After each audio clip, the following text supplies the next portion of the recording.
Hi guys, and welcome to another video of another case that I've just started doing.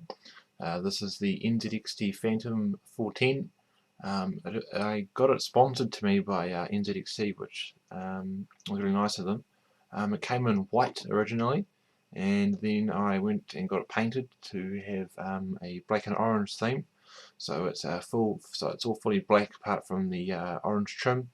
And the inside of the floor and the inside of the roof is also orange, along with the feet as well.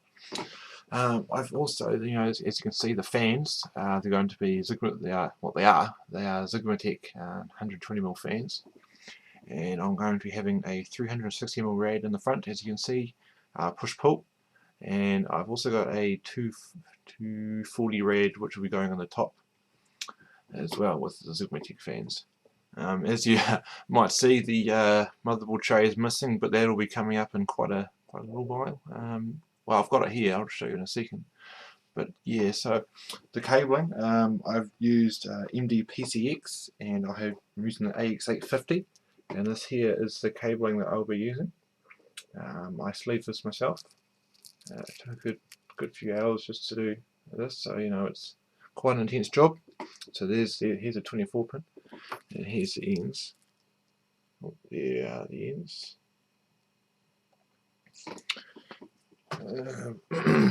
Here is the EPS for the CPU. So I'll just get the motherboard tray. Well, hang on, I'll just give you a look around the case, and then I'll put the motherboard tray, which is kind of a surprise, and I'll just put that in there, and I'll bring you back.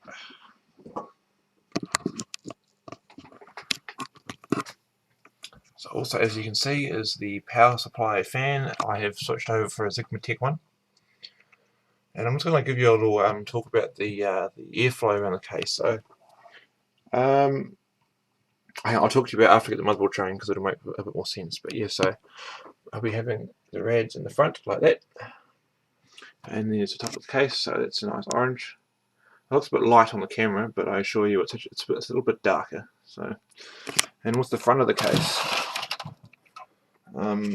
I'll actually be putting a vent in the front here, and yeah, but yeah, so I'll just put the motherboard tray in, and then I'll talk to you a little bit more about what we're going to do with it. So here we are with the motherboard tray in, and as you can see, it's well, you might not tell, but it's an acrylic Perspex 6mm thick dark grey tint motherboard tray that I've just made with all the appropriate holes in that for the motherboard. And I've also installed this power supply cover, which is dark grey as well, so you can see it through it. Also, the fans have a white LED, so it's going to illuminate things a bit. So what's going to be under this power supply cover here is the hard drive and the solid state drive.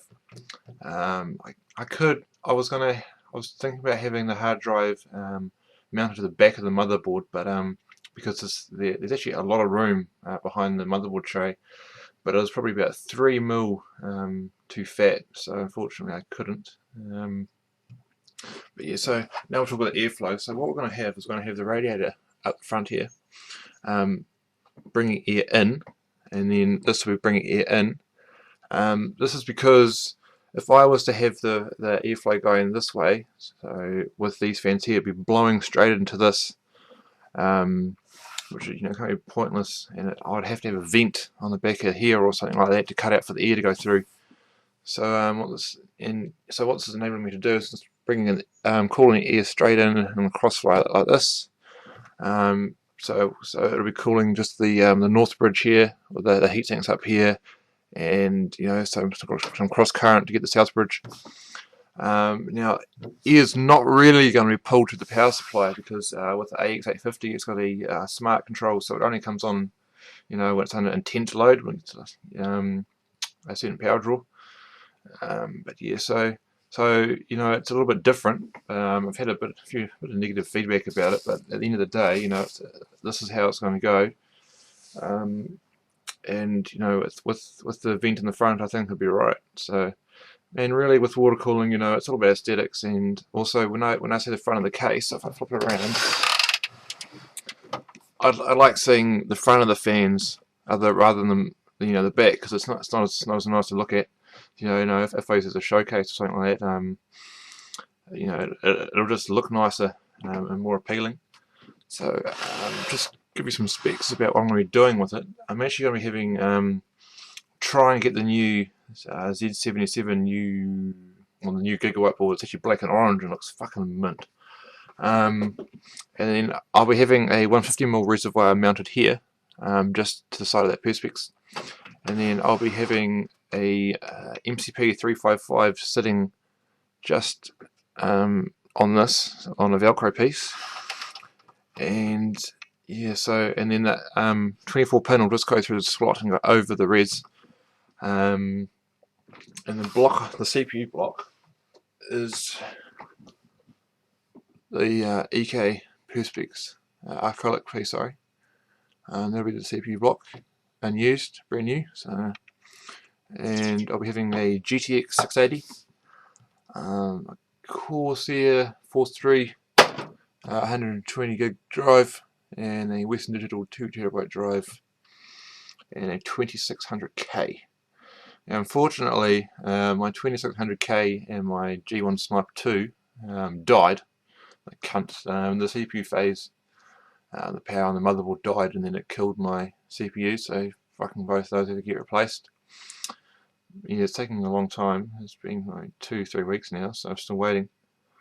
But yeah, so sell the Sniper and try and get a matte black board, or try and get that new gigawatt board to see, because hopefully that comes out soon.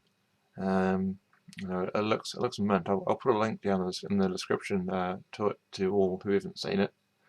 But yeah, and also with the side panel, I'm having a nice big window that's a big rectangle like this. It's at the moment it's only a little piddly ass window, so getting that cut out and putting a clear window through it. But yeah, I think that's all I have to say about the case. Yeah, I just thought I'd get another video up because I haven't done it for a while, so keep the subscribers looking at something. But yeah, so the next video, hopefully I have all this mounted. So this will be mounted to the case using M3 screws, so I can take the Perspex tray out, the acrylic Perspex. I don't call it Perspex because that's what we call it in New Zealand. Unscrew the Perspex panel in, so it should be nice and stable. So at the moment, it's pretty bloody wobbly, just because this isn't screwed in. But when you have the side panel that on, it's sturdy as hell, so you don't have to worry about it. But yeah, so I think that's all I have to say. So just drop a comment what you think, and I'll reply to every single one. But yeah, check out my other videos, guys, and I have the Switch 810 and 2 NZXT Phantom cases that I've modded. But yeah, anywho, I'll leave you to it. Thanks, guys. See you next time.